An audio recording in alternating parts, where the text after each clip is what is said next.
रविवार ठारू द्वितीय श्रीक्षेत्र बारिपदारे श्री श्री हरिबलदेव जीव विजय महाप्रभु नौका विहार ओलटा चंदन यात्रा आरंभ होईछि।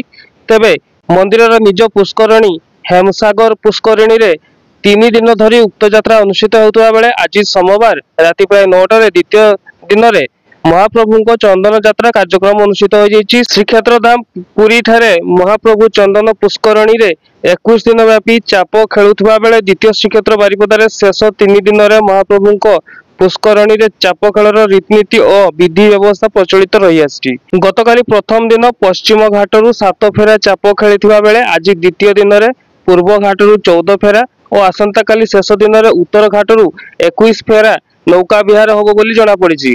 चाप खेल देखा भक्तों गहली होइथिबा बेले बारिपदा उपजिलापाल डॉक्टर दयासिंधु परिडा सेठारे उपस्थित रहिथिले। तेबे शांति श्रृंखला बारिपदा टाउन पुलिस पक्षरु आवश्यक व्यवस्था ग्रहण करा जायछि।